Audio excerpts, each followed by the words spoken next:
Welcome to Pulp Mythos. I'm Brian here with Larry and Spencer, and we're going to be discussing the season finale, or season two finale of Why Women Kill. Hopefully, there's another season. The episode titled "The Lady Confesses," and yeah, there's a lot more content coming on the channel. So if you're new to this, or you just discovered us, please hit the subscribe button because we are not stopping just because the show is ending. But yeah, let's go into the show. Full spoilers ahead. I was very impressed. I would say, in terms of the way everything wrapped up, the way that final 20 minutes was fantastic. Unsettling, depressing at points, and yet it all felt right. It felt like, yeah, this is how the story would end. Um, I mean, I was sitting back as the credits rolled, and I was like, is this a 10 out of 10 type show? It's close to me. It's damn close. How did you guys feel about this season of Why Women Kill? We talk about like well-rounded. We talk about writing, and just generally speaking, and I know we're going to talk about how it ended, but we talked about it right before we came on about how we didn't know exactly what was going to happen. We didn't know how things were going to play out, and this show was written well enough to where it was very hard to predict what was going to happen, and that to me was one of the best parts, is that it for it to be a not a murder mystery, because they came right out and showed you who was doing it, but how they were trying to get away with it. The intrigue wasn't the murder mystery part, it was the trying to get away with it part, and not ever knowing what was going to happen next was one of the best things about this series. Yeah, I definitely agree with that, because when you get to that ending, that final 20 minutes, Larry's got his dog. Yeah. I didn't realize I muted myself either. Oh, okay. Muting some of the stuff she was doing. But yeah, absolutely. Like you said, the intrigue and everything, and as a whole, it's just comprehensively so good, and I feel like there's no low points, and I think we all said it. We didn't know what we were getting into when we started this show, and once again, just like Snowfall, very pleasantly surprised. Some of the better TV that I've watched, in recent history, and it just a good cohesive mystery, and a very solid ending. And if last season ended this way and was as consistent throughout, then I'm looking forward to going back and watching that. At the beginning of the episode, we learned that Scooter and Bertram both survived, and for a moment, I was a little irritated by that revelation. And then, as the episode progressed, especially the Scooter story, I was like, okay, I'm fine with that. But the Bertram story, the way it ended, where like I said, we're full spoilers when he gets to the ending and he decides he's going to take his own life, and he offers all he did it to help Alma, but then when he finds out she killed Rita, which we're definitely going to talk about, he's like, well, let's go together. And the way that whole scene is played out, the way the candles are lit, it reminded me of like a really good episode of Tales from the Crypt, where it's sort of that just ending where it's like it's just going bad.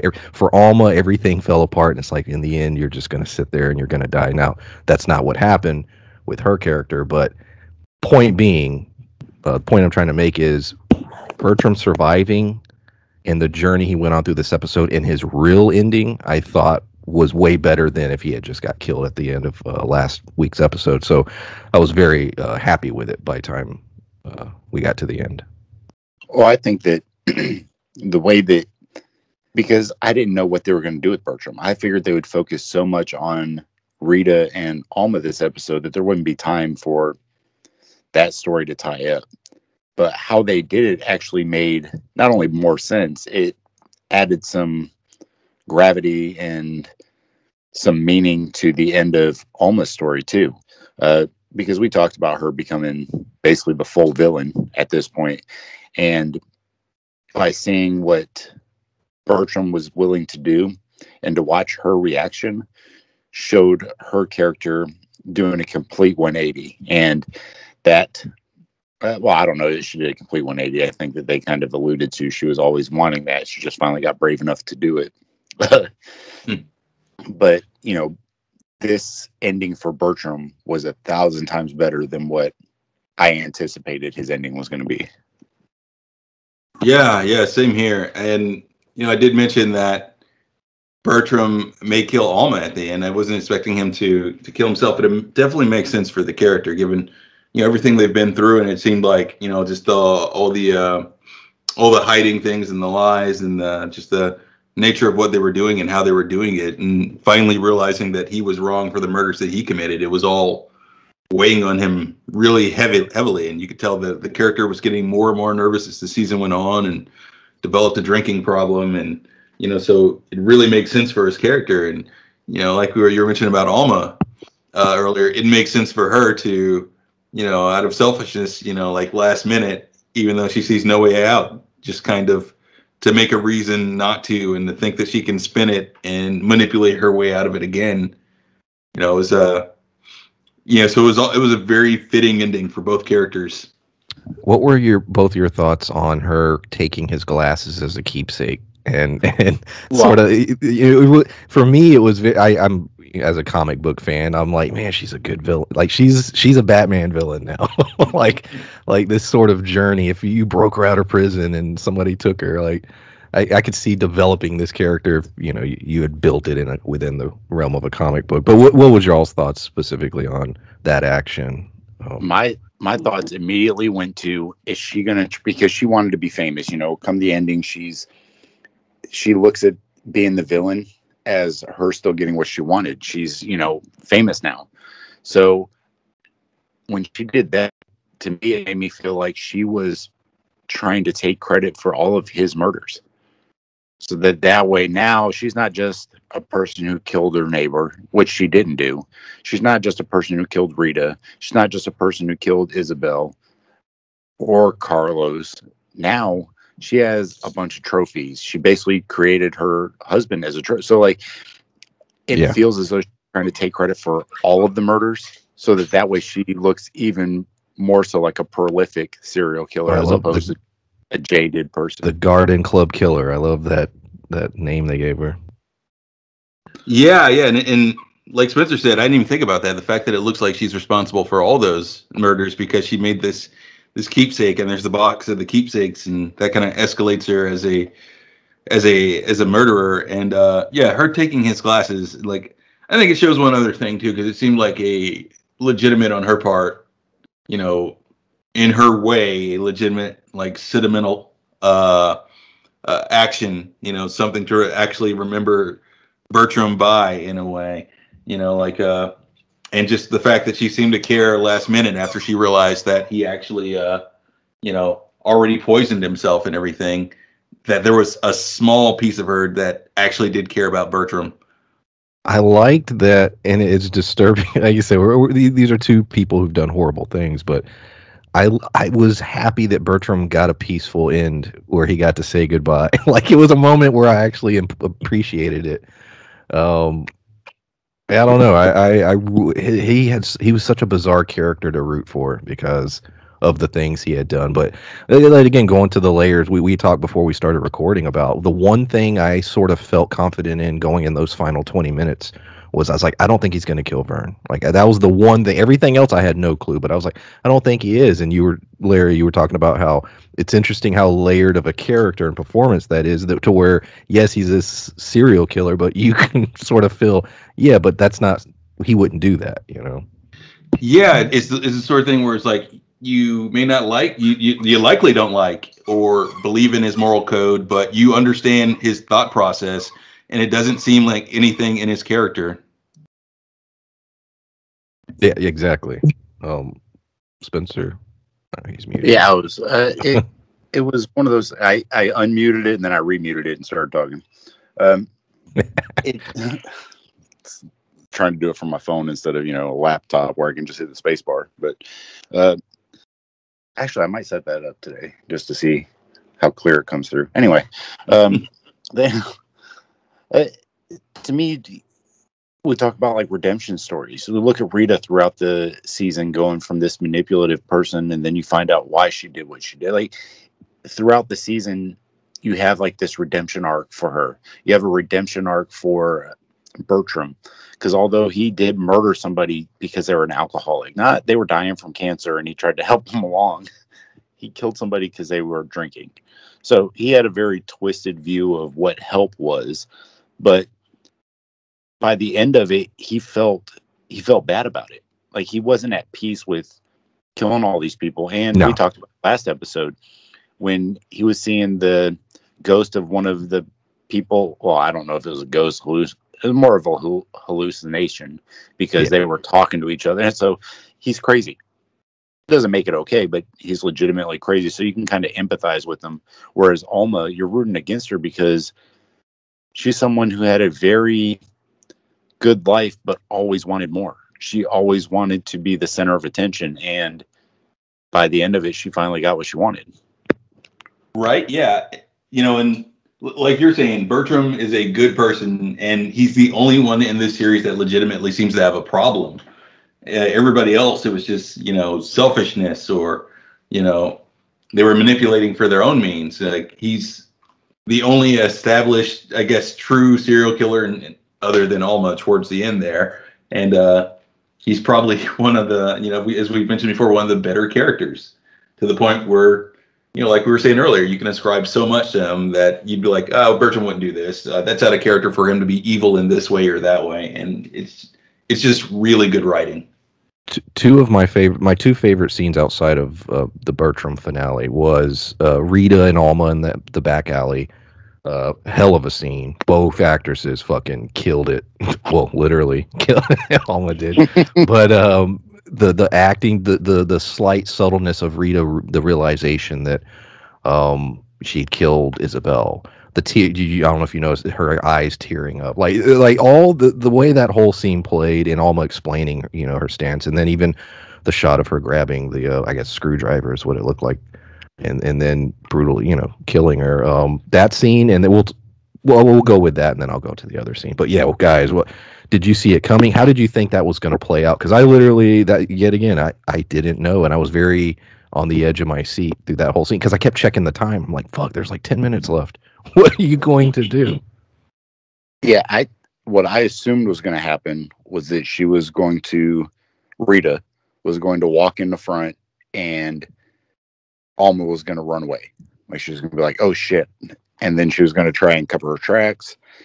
But seeing what transpired, it didn't surprise me that that's how it went down, but I didn't see it coming either. Because I was legit expecting Rita to make it through this. I kept rooting for her towards the end. I did too. I wasn't honestly, at the beginning. Yeah.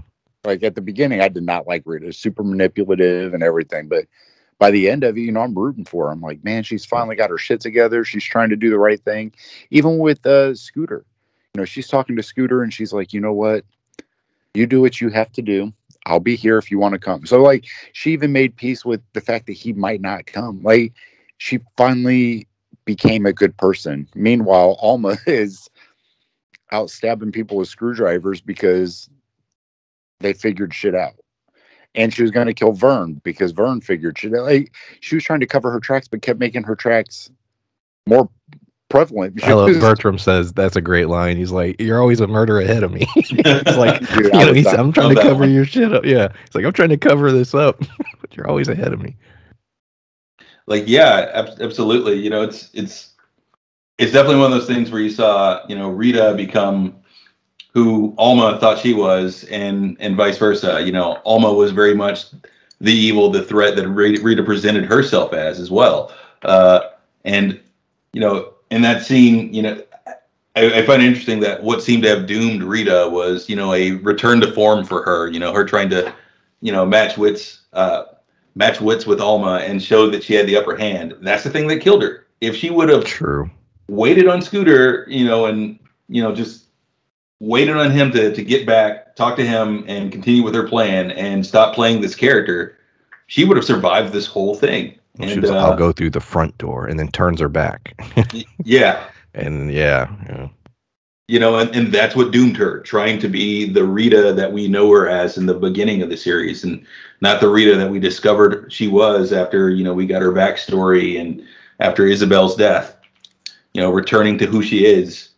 Well, I think, and I couldn't relate to that kind of situation, but she was falsely imprisoned. She found out that this person killed not only her husband, who she didn't like, but killed her whole family. The only people that were left of her family, she killed them. And in all the things that Alma did specifically to Rita, she couldn't see past that, or couldn't see the light at the end of the tunnel that was already basically thrown out there to her. And like you said, she just got vindictive and had to deal with that situation right then. Both, and it ended up being her undoing. Yeah, both women fell to that core. I don't know if you want to call it the thing that ruined both of them. Cost her life. She fell into that trap, and she's running away, and then Alma, in a moment of panic, and she, to give Alma some credit, her plans have been pretty decent. There have been some holes in them, absolutely, but she was trying to plot. In this instance, there was no plotting, there was no plan. It was just murder. Yeah. A lot of her murders, with the exception of Carlos, they weren't really planned all that well. They were like reactive, and then she just tried to cover them up afterwards. Just like in this episode, when she wrote down, and Vern saw right through it, but when she put Isabel's name in, and it looked different, the ink. Yeah. Yeah. Because she was good at being reactive, and she was good at trying to cover her steps, but so many times was it utter bullshit. It just was funny that she, and just like you said, Bertram, you're always one murder ahead of me. She's always reactive to something that she did to try and cover up something she already did. The two, well, let's go to Scooter, and then I'll save the other two for the my last, or the ending. Scooter, well, what a story arc, going back from the first episode all the way through his relationships with Dee, the pregnancy, his relationship with Rita, Catherine, him getting, getting shot, the decisions at the end, and then ending up somewhat a little sad. He's sort of back where he was by the ending, but he does. I love the scene with him and Dee where he's basically like, look, I'm not just going to run out on you. What's the deal with the kid? Do you need anything? I was a little surprised by that, but we do get that final shot of him where it looks like he's with an older, wealthy woman. So what did y'all think about his overarching story? Did it look like he stayed in LA, or do you think he went to New York? I wasn't really clear on that. I think he stayed in LA. I think the only reason he was going to go to New York was just for Rita.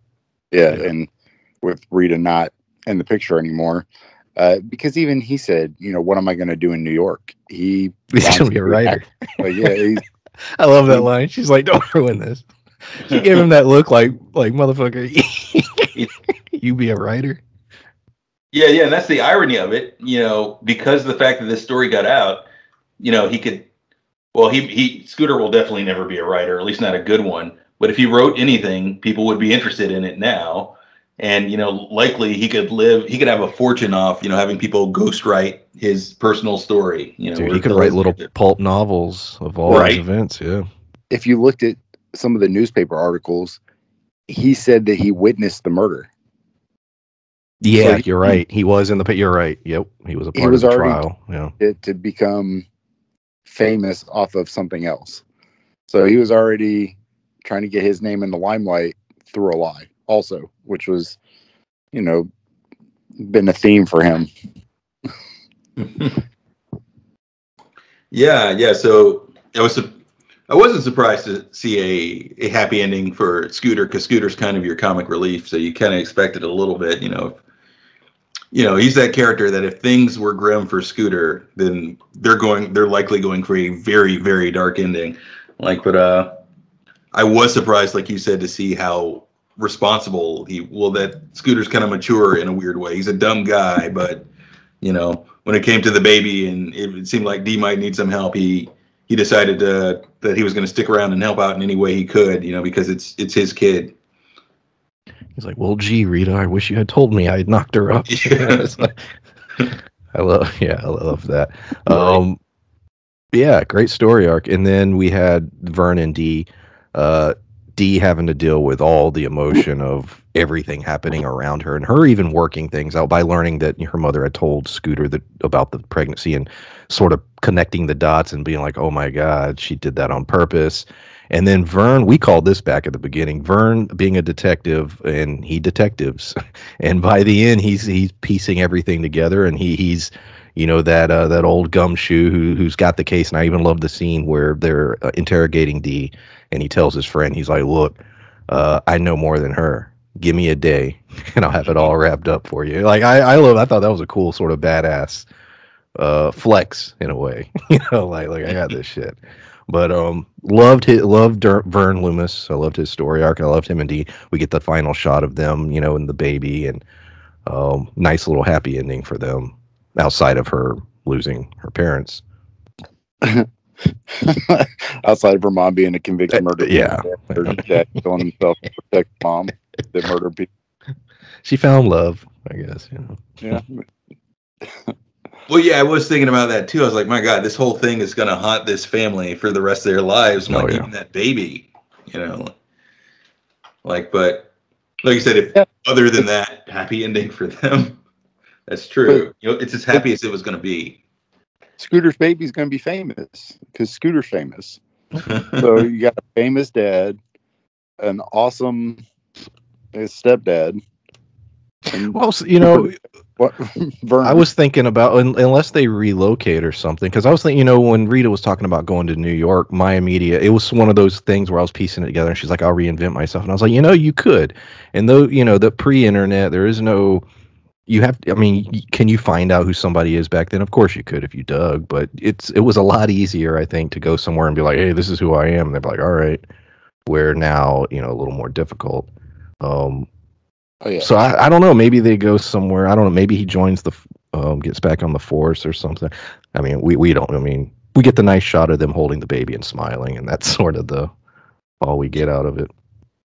Absolutely, they could relocate. Vern's lived a few lives. He was in the military. He was like you said, he was a police officer, and now he's a detective. So if he needed to relocate or cover their tracks in any way, just to take that heat off of him, I'm sure he could. If anybody.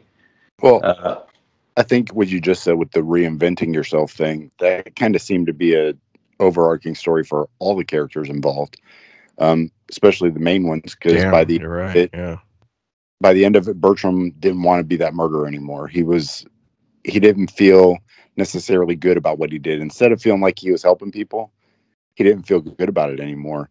Alma went from this kind of background character to a prolific serial killer, and then Rita, this narcissistic, manipulative, wealthy lady, went to shambles, but was at peace with it. They talk about all the characters kind of went on a reinvention. You even look at Vern. All the jobs that he did, he was super insecure, and then finally he ended up with Dee and made him feel better about himself, made him feel confident in what he was doing. So I think that was a good overarching theme because all the characters kind of reinvented themselves by the end. Didn't even think about that. That seems like it was the theme of the series. Just people reinventing themselves. But yeah, absolutely. And back to Brian's point. Like you said, Vern was an amazing character, and I didn't really think about that as far as him either. But it's can we get here? I lost my train of thought here. The dog did. Okay. Well, going to talking about Vern, look, I love a good detective.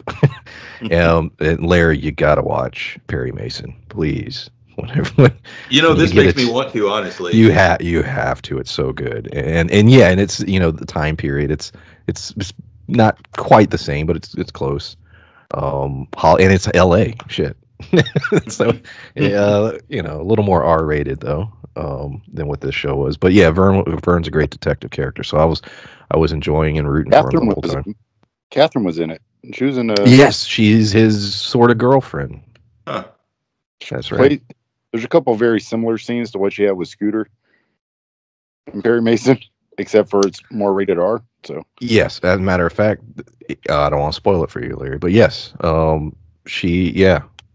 there is some backstabbing type stuff. I'll leave it at that. It's a good story, and by time you, the original series, or it's a complete reboot. So basically, the way it's structured is it's Perry Mason when he's a detective working for a law firm. It's before he becomes a full blown lawyer. And so it's sort of the origin of how he gets to where he is in the iconic show. And the spoilers, by the end of this season, it's set up so that he will be the legendary Perry Mason. So it's an origin story basically. Really good, and there's a hell of a mystery to be solved. A lot of great characters. Highly recommend it. Anyone listening to this, if you've not seen Perry Mason, definitely do yourself a favor and check that out. Well, yeah, I'm definitely interested in that, especially after, like you said, seeing Vern do his detective work and everything. You know, it's just like his scenes were some of the cooler scenes in the series. You know, especially for a character that I thought when he showed up, I didn't know he was a main cast member. I thought he was going to be there for maybe a couple of episodes, or a detective that Rita uses once or twice. You know, I didn't know he would become so integral to the show. You know that, like, and and now at this point, I can't really imagine how it would have gone without this character. Now, everyone, and that's a great point. All the main players were very important throughout the entire series. Even a character like Grace, who had a bit role, but that role wove throughout the entire narrative all the way till the very ending, sort of not giving Rita the nod to say, "Hey, this is what's happening." So it just goes to writing. We always talk about it. You know, this is clearly a show that felt like it was structured from beginning to end. It was written as one. They weren't in the middle of writing episode 7 while they were shooting episode 3 and didn't know what episode 9 was going to be. This felt like a cohesive story, which I think is the brilliancy of the one and done kind of story arcs, as opposed to ongoing stories. When you basically have a standalone story like that, you can tell the whole story and not have to worry about continuity errors or stuff like that.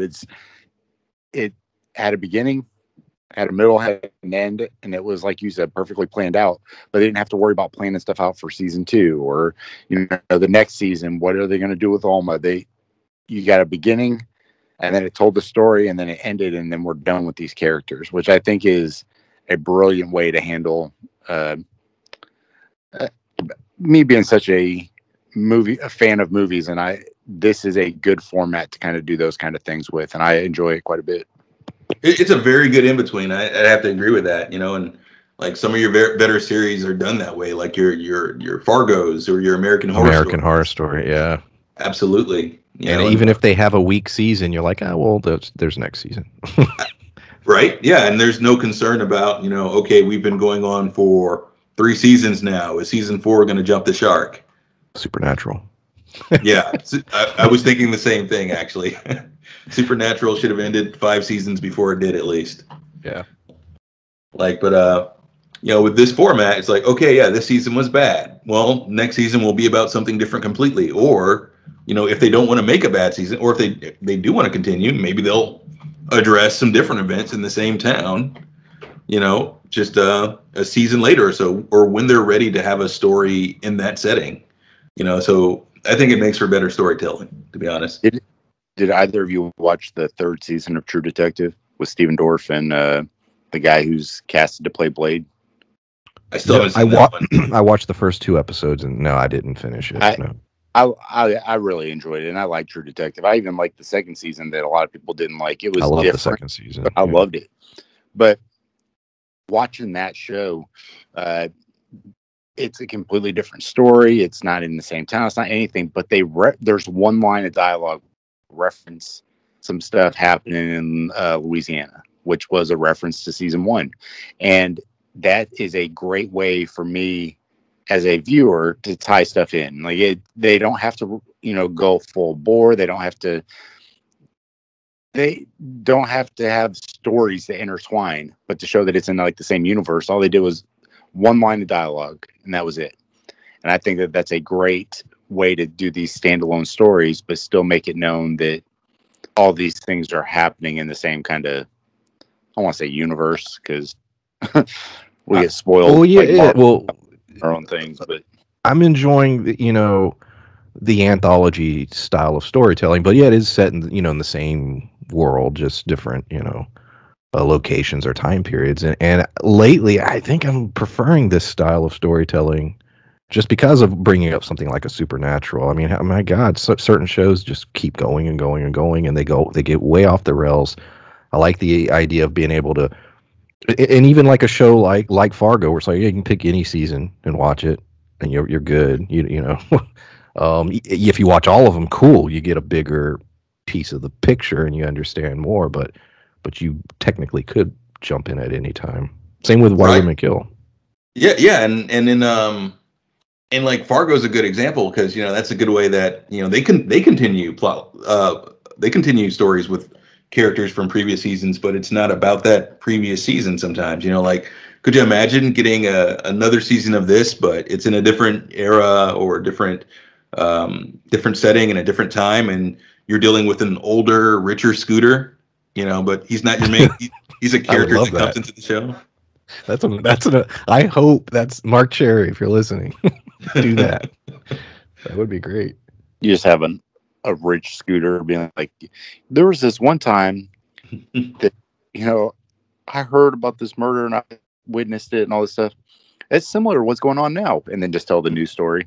Like, Is there anything you didn't like? I wrote this question down. I can't really. I was thinking hard, like because I loved it so much. But I was like, is there anything trying to be somewhat critical? Is there anything about the 10-episode arc that you didn't necessarily like, or you think could have been done better, or a character that wasn't utilized enough, or do you think no, it holds up and nothing really pops in your mind?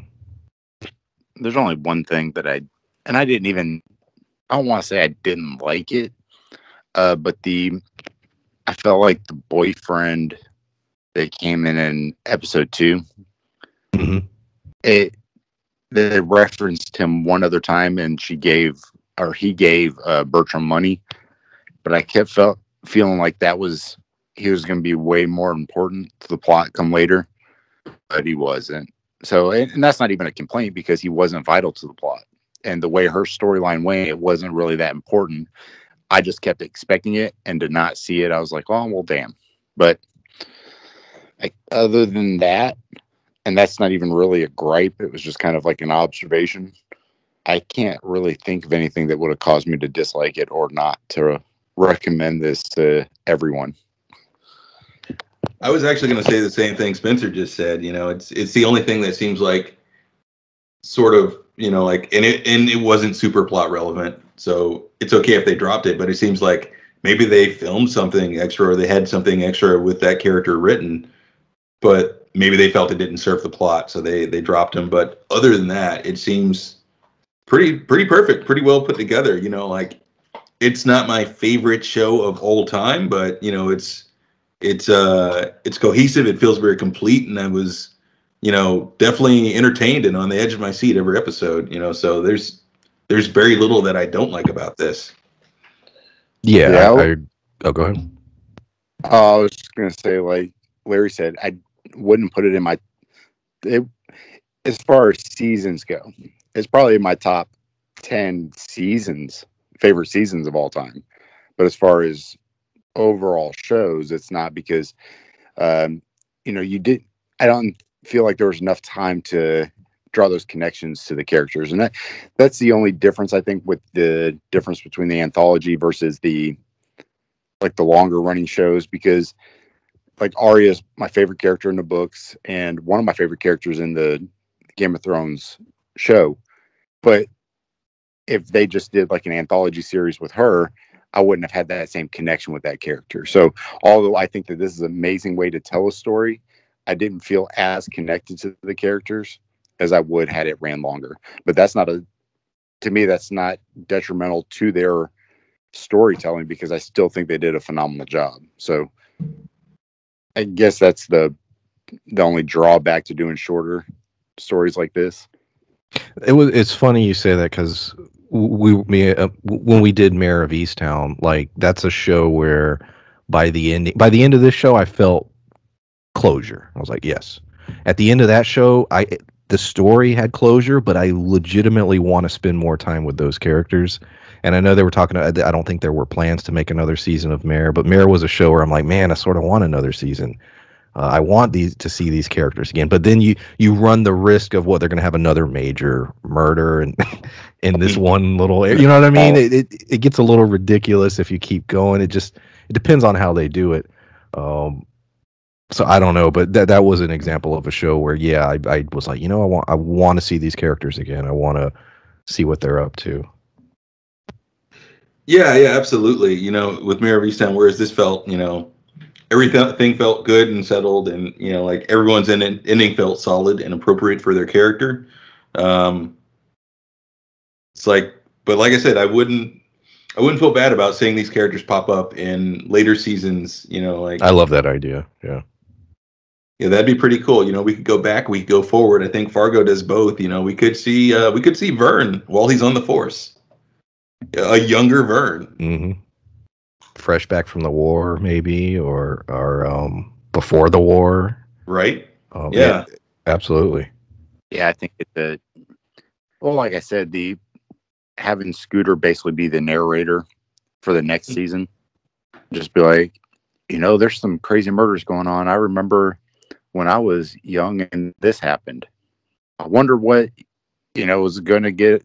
I wonder what this person's going to get into this time, and I think referencing it and maybe having them pop in and out would be cool.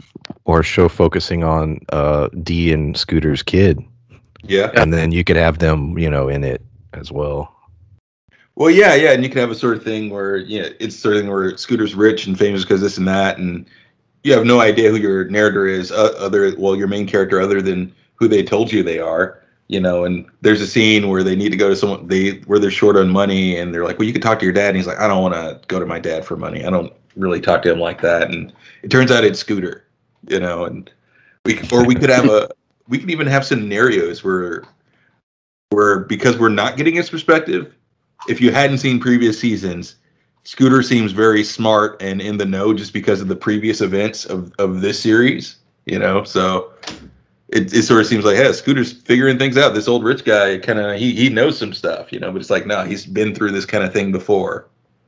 Well, and that's funny too, because there would be I think initially there wouldn't have been animosity between Dee and Scooter, because I felt like he was trying to do the right thing by the child, but to know that he's profiting off of her mom being a murderer, I feel like Dee might be she might hold a bit of a grudge for that. So, and that could, tie into a storyline too. That's a good point. I didn't even think about that. Yeah, so that would fit too if we're following their kid years later. That like the child's parents wouldn't be talking for that reason. Yeah, so there's a lot of little things you can fit in there to have a story that is connected in small ways, but yet still not about the previous season. Yeah, absolutely, and I'd be absolutely for it. I have not yet looked to see if they picked it up for a third season. I hope they do. I don't see why they wouldn't. Very strong season, and the fact that they can be on their own. But is there? That's pretty much all I have. Is there anything else y'all want to say before we wrap this up? No, I don't have anything further to mention about this series. I mean, I could talk about it for forever. Fun to theorize, but I don't have anything of importance left to say about it. Yeah, I just look forward to season 3. That's all, and it was good. It was cohesive. It's hard to say anything bad about it, honestly. It was such a solid block of television. Well, we appreciate everyone listening. I agree with Larry and Spencer. I absolutely love this. Highly recommended if you haven't been watching and you're just listening to us spoil it for you. But so I do that. There's some shows where I'm like, I'm not going to watch it, but I'll listen to somebody talk about it. But Yeah, there's still going to be content on the channel. As I said earlier, we're not going away just because the show's over. American Horror Story coming up in a couple weeks.